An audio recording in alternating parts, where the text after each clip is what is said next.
A Christmas dinner with an opposite-sex best friend attending? Isn't that supposed to be normal? But I didn't see that normal in my husband's eyes when he said, "My best friend Jessica will be joining us for Christmas dinner.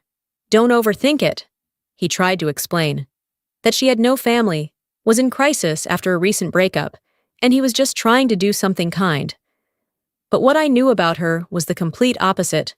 That's why I secretly invited her fiancé.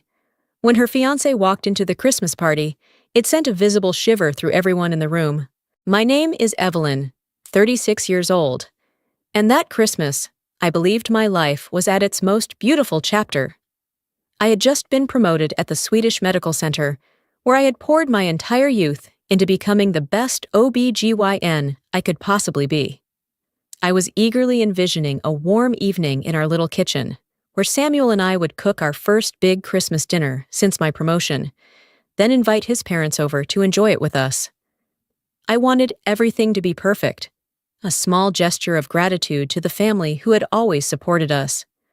But that evening, while I was chopping onions and the chicken broth was bubbling gently on the stove, Samuel walked into the kitchen, eyes still glued to his phone, and casually said, "I invited Jessica for Christmas Eve. Be mature about it, okay?" I froze. The knife halted on the cutting board. "Jessica, your best friend? That TikTok KOL?" I asked, certain I had misheard. But no. Samuel leaned against the doorway, sighed as if I were the one causing trouble. He said she had no family, that her parents died in a car crash last year, that she had just broken up with her boyfriend and was probably in crisis. He said he wanted to do a kind thing, to help his best friend not be alone during the holidays. I asked, "Then why didn't you tell me earlier?" Samuel immediately turned the blame on me, saying I was making their pure friendship awkward, that I was overreacting, and that even his parents supported Jessica joining us for Christmas. "They liked Jessica before you ever came along," he said it so lightly, but to my ears, it landed like a blade. I just nodded, trying to act like I was fine, but inside, something surged, a feeling I couldn't quite name, a crystal clear sense that something was wrong. As I washed the dishes, the sound of running water mixed with Samuel's faint laughter in the living room. He was texting, his voice and chuckles tinged with something I couldn't quite place. I didn't need to hear the words to understand. The air in the house had changed from that moment on. Suddenly, I felt like a stranger in the very home I had spent years building. And from that moment, I knew this Christmas would no longer be the one I had been looking forward to. 2 nights later, at 11 p.m. during my shift, I had almost forgotten everything between Samuel and me, focusing entirely on the last patient cases of the day. But just as I was wrapping up a medical chart, the ER doors burst open, and James, mutual friend of Samuel and Jessica, rushed in, pale-faced, supporting his wife, who was clutching her lower abdomen, blood soaking both his hands. I immediately recognized it as a danger sign. After a few quick examinations, I knew what was happening. She had a ruptured uterus, a rare and life-threatening complication, especially with her previous surgical scar. There was no time to think about anything else. I called in the emergency surgical team, ordered the OR to be prepped within 3 minutes, and had the patient taken up immediately. Those minutes stretched endlessly, but both mother and baby survived the 2-hour surgery despite a large tear and vascular damage, something I knew wouldn't have been possible if we were 5 minutes later. As we wheeled the bed out of the OR, James stood in the hallway, hands trembling so badly he couldn't even unlock his phone. He nearly broke down when he bowed to thank me. I offered a few words of reassurance, told him that his wife and baby would be okay, as long as we monitored them closely. But when James sat down on the bench and exhaled shakily, he suddenly said something that sent a chill through my entire body. He said, "Evelyn, there's something you need to know. Samuel and Jessica, things have crossed the line." I looked up, my heart seizing between 2 beats. "What did you say?" I asked, trying to keep my voice as steady as possible.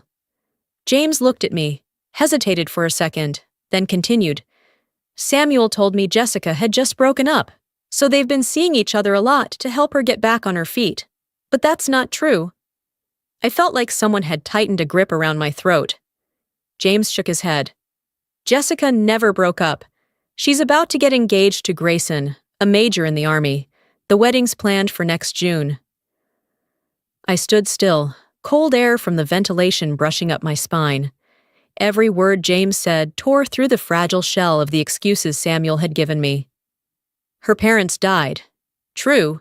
She had no family. True. But just broke up, lonely, needs support. Poor thing. Let me be there for her a bit so she won't feel sad. Lies. All of it just a carefully spun tale. Just enough to make me seem like the narrow-minded wife, lacking compassion. And the terrifying thing was, I believed him. I realized I had been cast into the exact role Samuel wanted. The sweet, unquestioning wife, never suspicious, just nodding and letting things go. A role written in advance. But that very night, when James told me the truth, I knew this was only the beginning of what lay ahead. On the way home, my eyes were fixed ahead, but my mind kept circling around the words James had said. It wasn't until the car rolled past the gate and into the garage that I realized I was already home. I looked at my watch. 2 a.m. I stepped quietly into the living room and saw Samuel sprawled out on the couch, the scent of beer still lingering in the air. He was fast asleep, not even stirred by the sound of the door closing.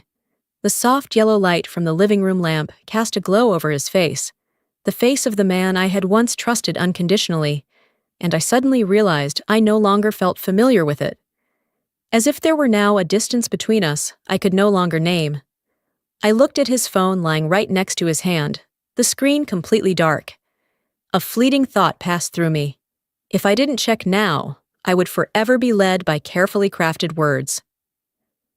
I reached for the phone, entered the passcode, his birthday. The screen unlocked immediately, and just 1 second later, I wished I had never looked.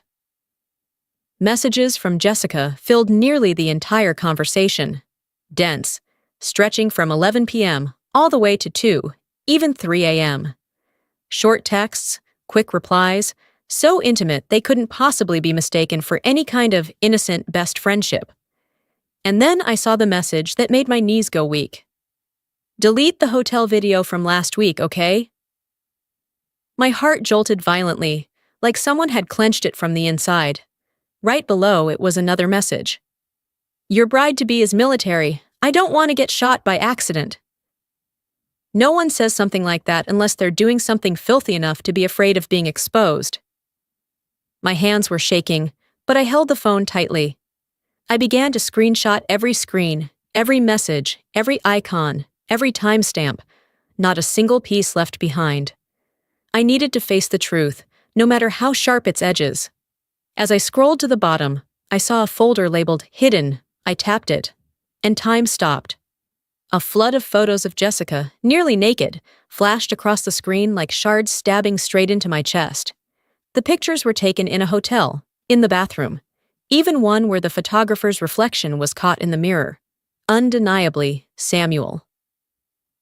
I sank into a chair, my back against the wall, legs slowly going numb, but I couldn't stand. I didn't cry. I couldn't. Maybe my body already knew that if I let the emotions loose in that moment, I wouldn't have the clarity to do what I needed to do. I opened Samuel's personal drive icon and uploaded every photo, message, every piece of evidence into a folder. With each file uploaded, I felt like one piece of truth was being put back in its rightful place. When it was done, I shared that folder with my own Gmail, opened my laptop, and downloaded everything. Once the final photo finished downloading, I returned to Samuel's phone and deleted the folder. He would never know what I had seen. He would never get the chance to erase or edit any of the evidence again. I thought I had reached my limit, but then an old message popped up as I scrolled further up. A message from Samuel's mother. Just one line. So you're inviting Jessica this year? I stared at those words. Each one hit like a fresh bolt of lightning. Not just Samuel, not just Jessica. My mother-in-law knew, and accepted it.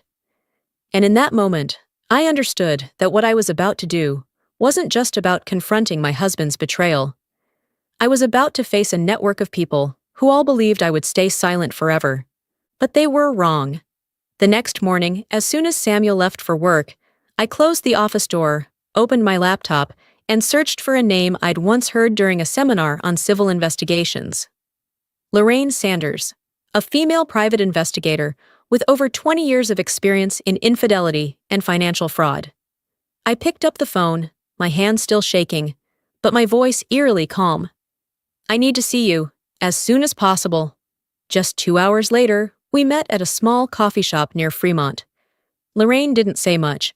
She just listened intently as I handed her the files I had collected. She looked at me for a long moment, the look of someone who had seen too many women betrayed, but rarely one this composed. She laid out an investigation plan immediately, and just 48 hours later, Lorraine called me in a low, steady voice. "I have something." The report landed in my inbox, nearly 40 pages. I read every line, and each one was another cut. Samuel and Jessica had been having an affair for 18 months, longer than the entire time I had been manipulated into believing they were just close friends. It started right after Jessica's parents died in a car crash while Grayson was stationed in South Korea and couldn't return. Samuel was the comforter, Lorraine's exact wording in the report. But I knew well that was just a moral cloak thrown over a willfully deceitful relationship. The investigator had even recorded 6 clear videos of them entering a luxury apartment just 3 blocks from Samuel's office. An apartment I had never once heard him mention. They entered during lunch, in the afternoons, sometimes late at night, and left like longtime lovers, not remotely afraid of being seen. My throat went dry, but I kept reading. The forensic accountant's report, someone I hired right after discovering the apartment, was even colder. Samuel had forged advertising invoices, embezzled the marketing budget by creating fake expenses. The money was funneled through 3 sub-accounts, then used to pay for that luxury apartment, buy Chanel, Dior, Bottega bags, niche perfumes worth thousands for Jessica, even a couple's spa package at the Fairmont Olympic Hotel. The accountant made it clear. A portion was paid using the couple's joint credit card. My card, my money, my effort. I don't remember how I breathed when I heard that, but I do remember what I did next. I opened every online banking account, pulled up every statement, every transaction from the past 18 months, and downloaded them all, storing them in a folder labeled Phase 1, Financial Fraud. When I closed the laptop, I was no longer the confused, wounded wife of 2 days ago. I had become someone preparing to expose a truth they never thought I'd be smart enough, or strong enough to see. And for the final piece to fall into place, I needed a witness Samuel would never expect. Grayson, Jessica's fiancé. I opened Jessica's Facebook page, filled with glittery filters and sickly sweet captions that made my skin crawl. I scrolled down to the friends list, past hundreds of names, until I saw a man in a military uniform, strong smile, honest eyes. Grayson Hayes. I clicked Add Friend. 2 minutes later, the green light blinked. Accepted. I took a deep breath, opened the message window, and sent the first line along with the photo evidence. "I think you need to see this." At first, I got a very polite but skeptical reply. "Who are you? This sounds more like jealousy than truth." I didn't blame him. If someone sent me what I had just sent, I'd react the same way. But 1 minute later, after he opened the photo of Jessica in an elevator with Samuel, his hand on her lower back, their mouths nearly touching, Grayson went completely silent. 5 minutes, then 10. And I wondered if he was breaking something. Then my phone buzzed, just 2 short lines. "I'm requesting leave. I'll come to Seattle." "Don't tell anyone." I set the phone down, my chest heavy as stone. This was bigger than anything I had imagined. This wasn't just a husband-wife matter anymore. This was about 2 lives being dismantled by the same pair of traitors. When Samuel came home that night, he was cheerful, as if nothing had happened. He set his bag down, wrapped an arm around my shoulders, and said, "You've been more reasonable lately."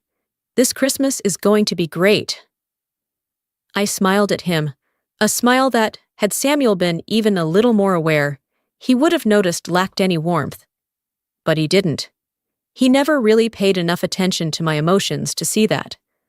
The only thing echoing in my mind was, "Smile, stay calm, because this will be your last Christmas as the good husband."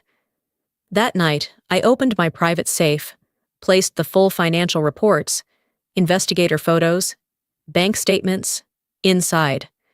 Every document, every piece of evidence was a declaration. I would no longer stay outside the story he had scripted. Near midnight, my phone lit up. Grayson had sent a video file, just a few seconds long, but enough to send chills down my spine. It was Jessica, trying on wedding dresses at a luxury boutique, filmed just 10 days ago. She was smiling blissfully, spinning in a glittering white gown, with the face of someone secretly destroying 2 lives behind closed doors. And in that very moment, I knew this Christmas would be the day the 2 betrayers would face everything they had done. The next morning, I left the house early to buy more ingredients for the honey-glazed ham and a few of Samuel's favorite sauces, even though deep down, I knew I was merely completing the final rituals of a marriage about to end. The store was packed with pre-holiday shoppers, but I still patiently pushed my cart through each aisle. As I was choosing honey, I heard a familiar voice. "Evelyn?" I turned around and saw Penelope, our 72-year-old neighbor, who watered her front lawn every morning. She approached gently, touching my hand, and asked, "Have you been working night shifts a lot lately?" I nodded, not thinking much of it. But then Penelope tilted her head, lowered her voice as if afraid to startle me. "You know, for the past 2 weeks, every morning around 4 when I water my plants, I've seen a young woman leaving your house." My heart dropped to the floor. I forced a smile, but my throat was tight. "You're sure it was my house?" I asked, though inside, I already knew the answer. Penelope nodded. "Yes. Long hair, tall, usually wearing a baseball cap. She always looked around very quickly." I thanked her, trying hard not to tremble in front of an elderly woman, but as I pushed my cart away from the aisle, I felt like my feet no longer touched the ground. They had boldly walked into my house, slept in my bed, roamed through the walls I had paid for month by month, and they thought I would never know. When I got home, that feeling only intensified. I changed clothes, stepped into the bathroom, and immediately noticed a strange scent, a sharp, sweet perfume that wasn't mine, nor Samuel's. But I had smelled it before, in a TikTok video Jessica posted, flaunting her signature scent. The towel hanging in the bathroom had also just been used, not by me, and certainly not by Samuel, who rarely used the guest towels. I opened the small trash bin under the sink. A pastel blue plastic straw sat glaringly atop the garbage bag, the exact type of matcha straw Jessica always used in her morning videos. I picked it up with 2 fingers, and nausea surged through me. I needed no one else to say anything, no detective, no digital evidence. What she left in my trash felt like a declaration. I was here. I set the straw down on the kitchen counter, took a deep breath to stop myself from crying. Just then, as I stood there, Samuel walked past, still holding an open beer can, and patted me on the shoulder, like we were still the happy couple. "You okay? This Christmas is going to be a good one." I turned to look at him. His smile was so casual, so brazen it felt grotesque, and I could only give a faint smile back, a smile I no longer recognized on my own face. Because by then, I wasn't angry anymore. I wasn't hurt. There was only a cold, hollow void, and the fire in me had gone completely out. On Christmas morning, I still woke up early, like every year, preparing the big meal I once used to look forward to. I baked bread, simmered sauces, checked the oven, set the table. Everything unfolded with the habits of someone still trying to cling to the meaning of family, even though deep down, I already knew this dinner no longer belonged to me. Around 9 a.m., Samuel's parents arrived. They hugged me as usual, bringing the traditional tray of krumkeki cookies that Marjorie, my mother-in-law, made every year. But right after that, she turned to Samuel, laughing loudly, and said, "Evelyn always cooks so well, just like Jessica used to." I froze. One simple sentence, but it pulled me backward by years. So they had compared me to her from the beginning. So Jessica never really suddenly appeared. She had always been there, in their thoughts, their stories, their family memories. I slowly set the cookie tray on the table, trying to steady my breath. Less than an hour later, the doorbell rang. Jessica walked in, a full 20 minutes late, as if she wanted everyone to wait. She wore a tight red dress, her face fully made up, her smile so bright it looked fake. But what chilled me wasn't the dress. It was how she ran to hug Samuel. A hug far too long. The kind of hug that came from someone who believed she had a right. Samuel hugged her back, naturally, as if it were something they always did. The air in the house changed instantly. From the moment Jessica entered, I felt like an outsider in a circle that had already been drawn. A circle of Samuel, Jessica, and his parents. I was merely extra. At the meal, Samuel didn't sit next to me. He pulled up a chair between Jessica and his father Richard, a spot he had reserved for me in previous years. Our Christmas dinner had turned into some strange stage, where I watched the three of them interact like their own little family. Jessica touched Samuel's hand as she laughed. His parents told stories only she understood. Samuel served her food, not once looking in my direction. I sat still, listening to every word, every breath, every glance exchanged between them. But what they didn't know was that under the table, right beneath my feet, a small USB drive had already been placed, containing all the evidence: messages, videos, statements, forensic reports, investigator photos. I couldn't be sure what would happen today, but there was one thing I knew for certain. When the moment came, everything on that USB would end this charade. Once and for all. That moment came sooner than I expected. Just as everyone was about to enjoy the honey-glazed ham I had just pulled from the oven, its sweet aroma still warm, filling the kitchen, the doorbell rang. A crisp, sudden ding-dong that silenced the dinner table instantly. Samuel stood up to open it, but I stepped forward first. My hand on the doorknob was so calm, even I was surprised by it. As the door opened, winter wind brushed against my face, carrying the familiar chill of Seattle. And standing in front of me was Grayson, in full military uniform, shoulders squared, insignia gleaming, his face as stern as stone. His eyes didn't blink. No hesitation, no softness. I smiled faintly, tilted my head in greeting. "Merry Christmas," just in time. He gave a slight nod, his gaze passing over me, as if silently affirming he was ready for everything about to unfold. I stepped aside and welcomed him in. As we walked into the living room, the air in the house shifted instantly. Samuel's parents froze. Richard furrowed his brow. Marjorie instinctively clenched her napkin. "You are?" she asked, voice trembling, not sure if from cold or dread. I placed a hand on Grayson's shoulder and smiled calmly. "Jessica's fiancé." A heavy silence dropped like a stone over the room. Just seconds later, I heard the sharp, dry clink of a fork falling onto a plate. Jessica jumped to her feet, her face ghostly pale, eyes so wide I thought she might faint. Samuel's eyes darted, sweat beading on his forehead, though the room was far from warm. No one spoke. It was as if someone had pressed pause on every character in the room. Grayson pulled out a chair, sat down at the table with composure, placed both hands on the surface, and looked directly at Samuel and Jessica. He spoke in a low, steady voice, but it landed like a hammer on a door. "Seems I wasn't part of anyone's plan today." That sentence, cold, sharp, and perfectly timed, was all I needed to know. The unveiling had just begun. The room remained frozen, like the icy surface of Lake Washington in the heart of winter, And before anyone could stammer out a defense, I walked to the TV across from the dining table. "Since everyone's here," I said, voice soft as a breeze, "I think it's time." I picked up the remote and pressed the button. The screen went black for a second, then lit up with familiar black and white text, messages between Samuel and Jessica.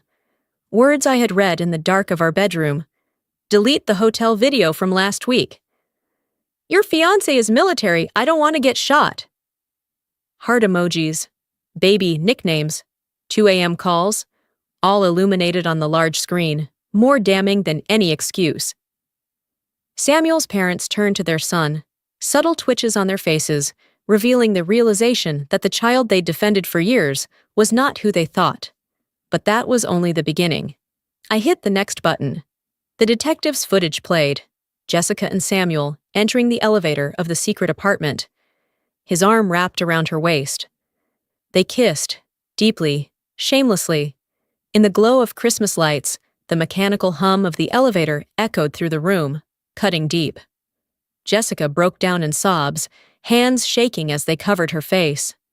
"He lured me," she gasped. Samuel shot up, voice booming so loud the water glasses rattled. "She made the first move, she did." They began blaming each other, like two cornered animals. I didn't need to interfere, because Grayson stood first. His gaze wasn't one of chaotic anger, but of a chilling, soul-deep disappointment.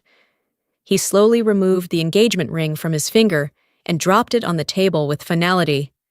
The metallic clink rang through the room like the death knell of a vow. "I'm not marrying someone like you," he said. Clear, steady, not rushed. Marjorie's hand flew to her mouth. Richard recoiled, mumbling, "God, how long have we been deceived?" I didn't look at Jessica. I looked at Samuel, panic-stricken, watching his world collapse. And it was. I knelt, opened the drawer beneath the dining table, and took out the small black USB I had prepared that morning. I placed it in front of Samuel. "I emailed a copy to your company this morning," I said. No shouting, no malice. Just truth. He stared at the USB like it might explode. His face drained of color, lips trembling, eyes unfocused. And in that kitchen, filled with the scent of cinnamon, honey, and Christmas lights, Samuel finally realized that everything he had tried to bury had risen to consume him. No one said another word. Only the tick, tock of the wall clock filled the room, each sound chilling and precise. Then, suddenly, a chair screeched. Jessica stood, face soaked with tears, hands frantically wiping away what couldn't be erased. She muttered incoherent words and bolted for the door, heels clacking sharply on the hardwood. The door slammed behind her with the finality of fate. In the heavy silence, Grayson turned to me. He didn't look at Samuel or his parents, just me, with a sincerity I had never seen from a stranger. He reached out and shook my hand, firm and steady. "Thank you, doctor," he said, voice strong but controlled, "for saving me from a lifetime mistake." I nodded, speechless, not from emotion, but from the quiet understanding that he knew exactly what I had survived to reach this moment. Grayson left without another word, his steps purposeful, like a soldier who had completed his mission. When the door shut behind him, silence returned like a thick curtain draped over everything. That's when Samuel erupted. He jumped to his feet, finger pointing at me. "You're cruel! Evelyn, do you want to destroy my life that badly?" I looked at him, steady, pain long gone. "No," I said, my voice so calm that even Marjorie looked up. "I simply chose the truth. You're the one who destroyed your life." Richard sighed, his hands gripping the armrest. Marjorie bowed her head, fingers laced together, unable to meet her son's gaze.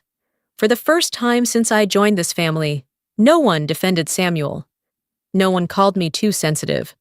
No one said I didn't understand him. They sat, silent, stunned, and ashamed. In that moment, I knew even they could no longer deny what had happened. "I want a divorce," I said, firm, clear, final. The words dropped like stones onto the table. Marjorie furrowed her brows, but didn't protest. Richard nodded, slowly, sadly, but in agreement. Samuel looked around, searching for someone to save him, but no one did. Not Grayson, not Jessica, not his family, not me. I stood, went to the bedroom. The small navy suitcase I'd packed 2 nights ago was ready. Neat, precise, prepared. I zipped it, grabbed the handle, and walked out into the living room. The room felt like a stranger's house now. Cinnamon, pine wood, golden Christmas lights. Once warm, now a backdrop to a long-running lie. No one stopped me. No one called my name. No one asked me to stay. I opened the door and stepped into the cold. Snowflakes landed softly on the awning. Cold, light, but free. I didn't look back. I rolled my suitcase over the concrete, heading toward the waiting car, leaving Samuel standing in the ruins he had made. I left that house on Christmas night, and 3 days later, Seattle stepped into the new year under the biting chill of January. But while fireworks lit up the city skyline, Samuel's life entered a different kind of winter.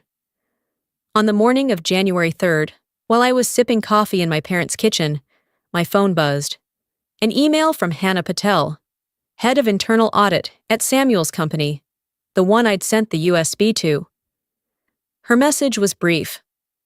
Evelyn, thank you for providing the evidence. We held an emergency meeting this morning. Decision, Samuel Linwood, suspended indefinitely. I read it 3 times, not with glee, but disbelief that all of this had happened in under a week.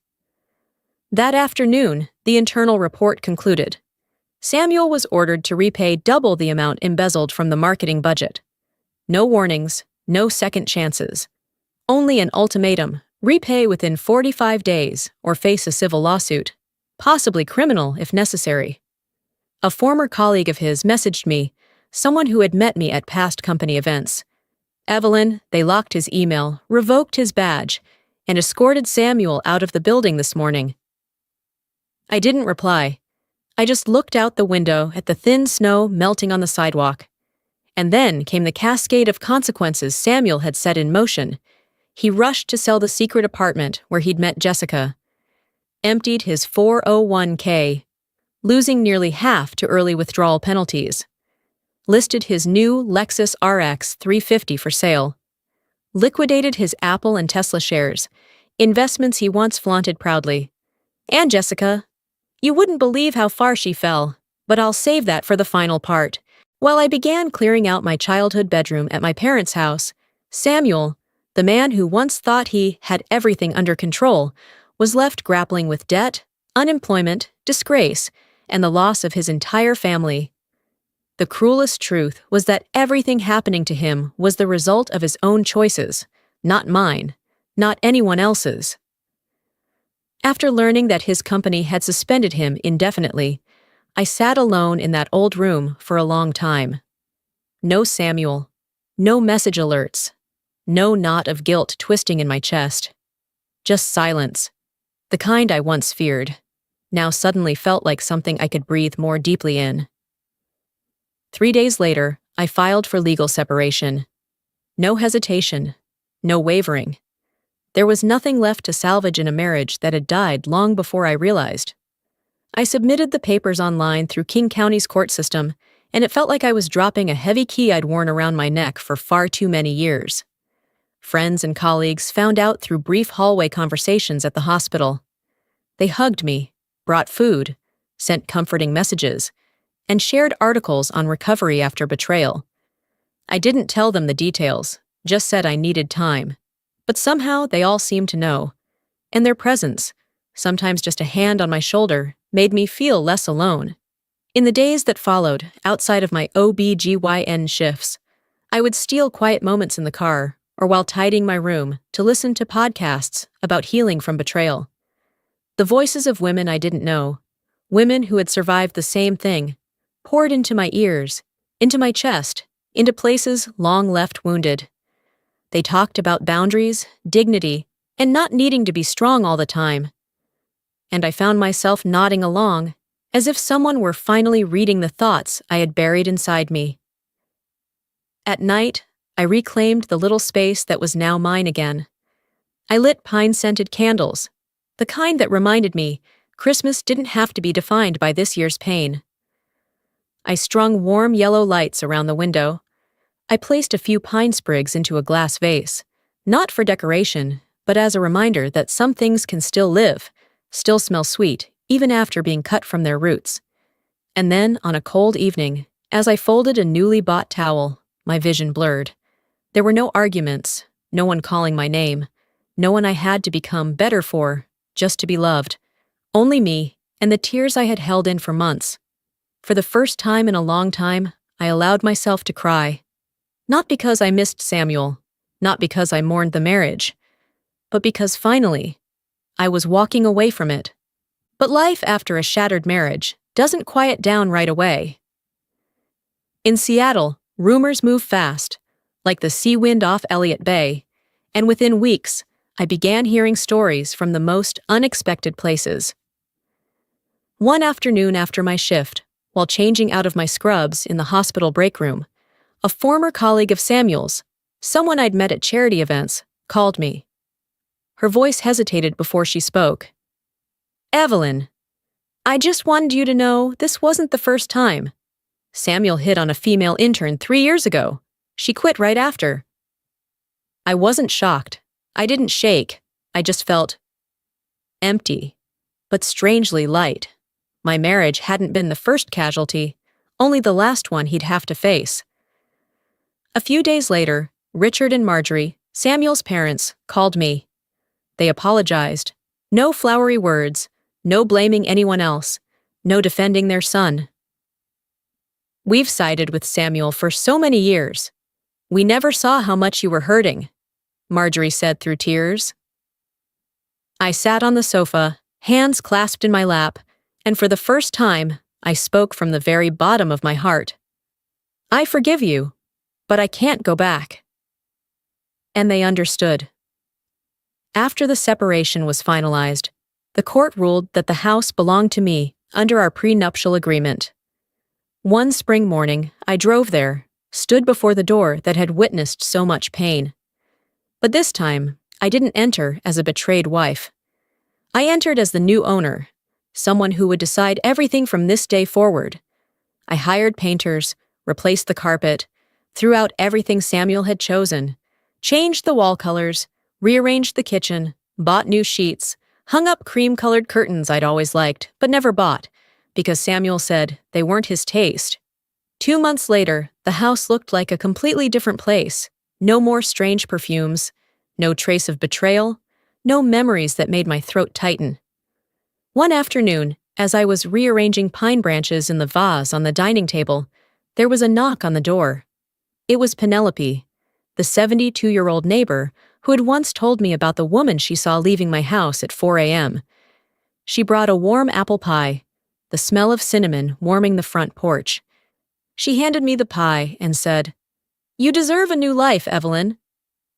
I looked at her, then around at the house glowing with soft sunlight, so quiet and peaceful I could hear the wind moving through the pine trees in the yard. I smiled. A real smile, no pretense, no restraint. Time passed, softly but steadily, bringing me to a new Christmas. A Christmas I never thought I'd have. The house that once bore witness to pain, betrayal, and silence now wore a new skin, warm and vibrant. The soft gold of string lights I had hung myself shimmered on the walls like breaths of light. Snow fell gently outside the window, layering the front path in a pure white. I celebrated Christmas my way. Not to please anyone, not to hide pain, but to honor the journey I had survived. My parents arrived first, bringing the family soup my mother used to make when I was little. A few close colleagues from the hospital came next, laughing and chatting as they stepped inside. And finally, Penelope, with another warm apple pie. Same cinnamon smell, but today it carried a new meaning, a celebration of a brand new chapter. We sat around the table. The pine candle glowed gently, laughter mixed with Christmas music from a small speaker in the corner. I looked around, at the people who truly loved me, the ones who had stood by me when everything collapsed, when I had to rebuild from nothing. I raised my glass. My voice didn't shake, didn't break, steady and sure, like my heart had become. Last Christmas, I lost everything I thought was mine. This Christmas, I've reclaimed myself. Everyone toasted with me. Not loud, not showy, but full of sincerity. After dinner, as everyone talked and laughed, I walked to the window and cracked it open. A gust of Seattle wind brushed my skin, making me shiver, but I felt oddly clear. I took a deep breath, long, full, grounded. I closed my eyes for a moment. I felt the scent of snow, pine, Christmas. I felt my heart beating a new rhythm. And when I opened my eyes, I knew with certainty, my life, from this moment on, is mine. A new chapter, free, peaceful, and strong, had begun. Oh, I almost forgot. After Jessica ran from my house that Christmas dinner, Grayson went live on TikTok that same night. He stood before the camera in uniform, voice unwavering, gaze icy. He announced that he had just ended his engagement, not because of differences or incompatibility, but because Jessica, his future bride, had been cheating with her best friend for over a year. He showed proof right on the live stream, photos, videos, the messages I'd sent him. Everything laid bare before more than 100,000 live viewers. Within 2 weeks, consequences hit Jessica faster than anyone expected. The brands that once hired her for reviews were boycotted by viewers. Sales plummeted. They sued. Class actions. Image damage claims. I heard the total amount she owed was over $300,000. Jessica had to sell her handbags, her shoes, her jewelry, even the car she flaunted online. No one hired her again. No contracts, no invites, no career. She disappeared from TikTok in silence. And then a few mutual friends told me they'd seen her at casinos, mascara smudged, dark circles under her eyes, gripping a wine glass like it was the last thing left in her life. Later, Grayson, who I kept in touch with now and then, told me that 2 weeks ago he saw her in Las Vegas. Not in a fancy hotel, not in a lit-up casino, but in the underground tunnels, living like the mole people, those with nowhere left to go and no one left to return to. If this story has touched you, please like to support my journey, subscribe, and turn on the notification bell so you won't miss the next stories. Stories about truth, boundaries, and how a woman can start again, slowly but firmly.